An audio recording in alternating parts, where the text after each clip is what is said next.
पंजाब में राष्ट्रपति द्रौपदी मुर्मू इस वक्त संबोधित कर रही हैं। आइए आपको सुनवाते हैं। देवियों और स्वजनों, मुझे बताया गया है कि इस विश्वविद्यालय में सबसे बड़ी संख्या केरल के विद्यार्थियों की है तथा लगभग अन्य सभी राज्यों तथा संघ राज्य क्षेत्र में के विद्यार्थियों यहाँ शिक्षारत है। यहाँ के अध्यापक समुदाय में भी भारत की विविधता झलकती है।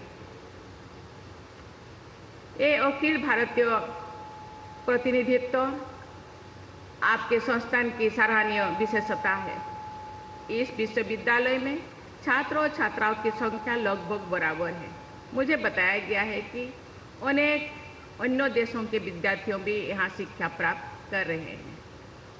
ऐसे संस्थान हमारे देश की जीवंत और समृद्ध संस्कृति है, प्रतिनिधि संस्थान है।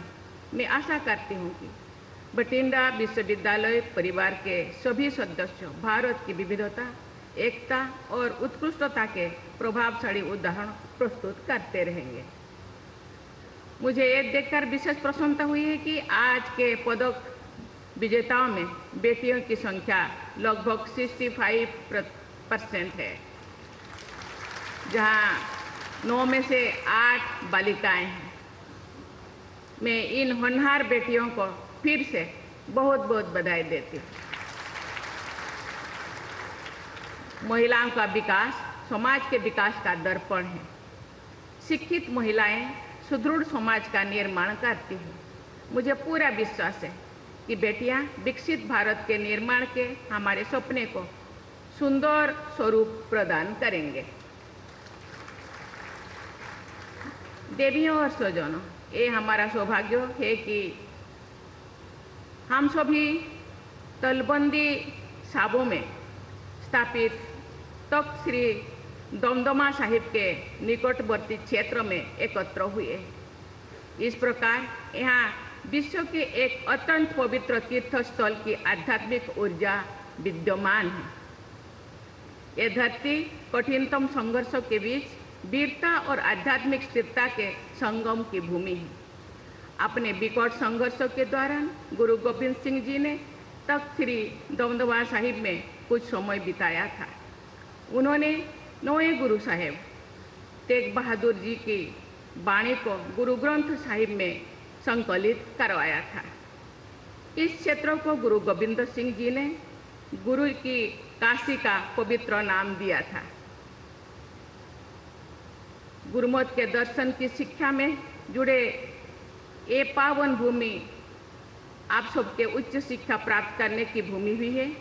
ये आप सभी विद्यार्थियों के लिए गौरव की बात है। सिख गुरु साहिबों के त्याग, बलिदान और उनकी शिक्षा से संचित इस पवित्र भूमि को मैं नमन करती हूँ। प्यारे विद्यार्थियों, मैं आपके लिए भविष्य में काम आने वाली कुछ बातें बताना चाहूँगी।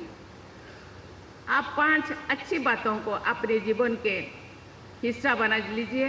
ये 5 अच्छी बातें हैं: जिज्ञासा, मौलिकता, नैतिकता, दूरदर्शिता और सहजता।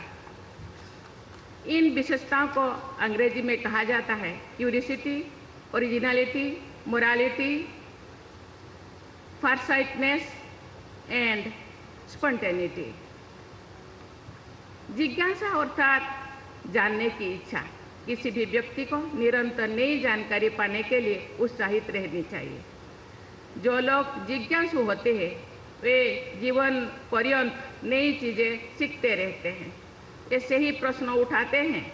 जिज्ञासु लोग इस बात की चिंता नहीं करते हैं कि सवाल पूछने पर उन्हें अज्ञानी समझा जाएगा।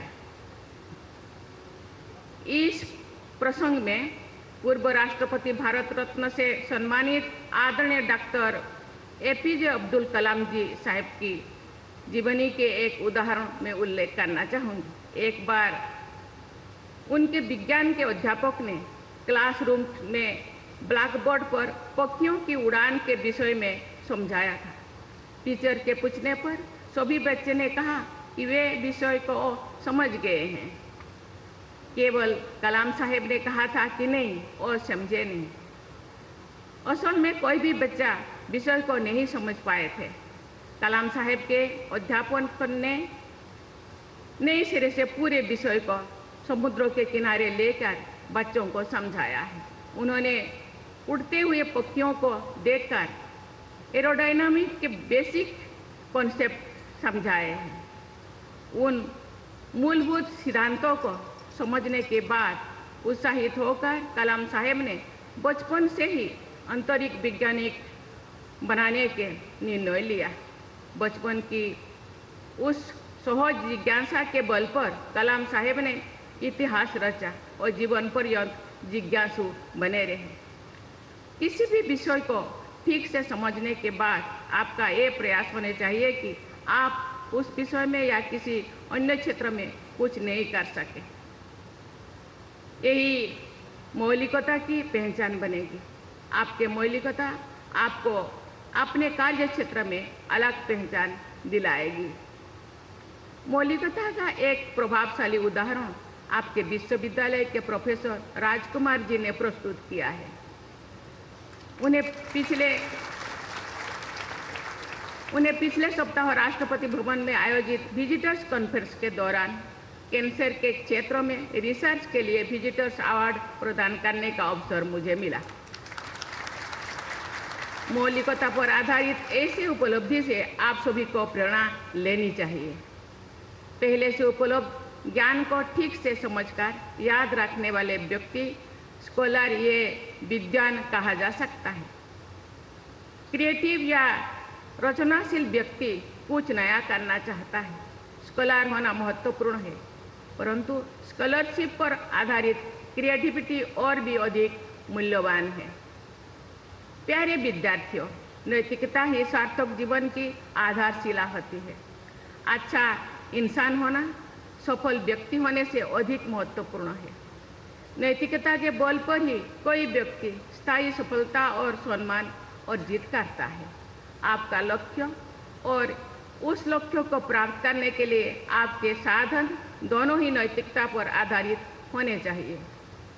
आप अपने निजी जीवन अथवा कार्य क्षेत्र के बारे में जो भी अवसर चुने वे तत्कालिक लाभ पर आधारित ना होकर आपकी योग्यता और रुचियों का स्थायी रूप से उपयोग करने की संभावना पर आधारित होने चाहिए। प्रायः टेक्नोलॉजी और कार्यक्षेत्र में हो रहे बदलाव की तेज गति पर जोर दिया जाता है और ये ठीक भी है, लेकिन इन बदलाव के बीच भी कुछ बातें स्थायी होती है।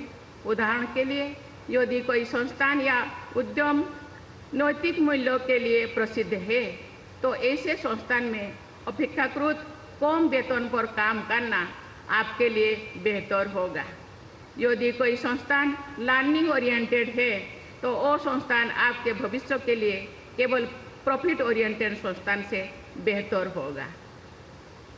प्यारे विद्यार्थियों, सहजता एक मूल्यवान गुण है। सहजता के कई आयाम हैं। आडंबर या दिखावा से बचना उसका एक आयाम है। कथनी और करनी में समानता सहजता का दूसरा आयाम है। अपनी जोड़ों से जुड़े रहना भी सहजता का बहुत महत्वपूर्ण आयाम है। अपने बचपन के परिवेश और संगी साथी, अपने स्कूल और कॉलेज, अपने बड़े बुजुर्गों तथा अध्यापक, अपने गांव, शहर, समाज, देश के साथ हमेशा लगाव बनाए रखना और उनके लिए कुछ ना कुछ योगदान देने की भावना से कार्य करना भी आपके जीवन का सहज और सार्थक बनाएगा। प्यारे विद्यार्थियों, मुझे ये जानकर प्रसन्नता हुई है कि आपके विश्वविद्यालय द्वारा जल संसाधन सहित पर्यावरण के अध्यापन को प्राथमिकता दी जा रही है। भारत के कृषि विकास में महत्वपूर्ण भूमिका निभाने वाले इस क्षेत्र में कृषि से जुड़े गंभीर अध्ययन यहाँ के लिए लोग कर रहे हैं। पंजाब से विदेश जाने वाले लोगों की संख्या यहाँ की कुल जनसंख्या की दृष्टि से अधिक रही है। यहाँ के उद्यमी लोगों ने देश विदेश में भारत का गौरव बढ़ाया है। साथ ही विदेश जाने वाले लोग आग्रहों को लेकर कुछ सामाजिक चुनौतियां भी प्रस्तुत होती है।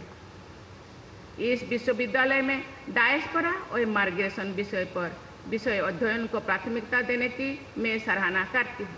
आप सबके शिक्षण और अनुसंधान को प्रोत्साहित करने तथा प्रासंगिक बनाने के प्रयासों के लिए मैं इस विश्वविद्यालय का chancellor, vice chancellor, faculty members तथा उनकी पूरी टीम की मैं बहुत बहुत सराहना करती हूँ।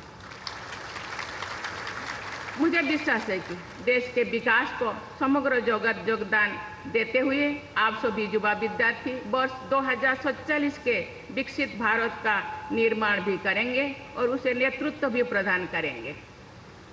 मैं आप सबके स्वर्णिम भविष्य की मंगल कामना करती हूँ।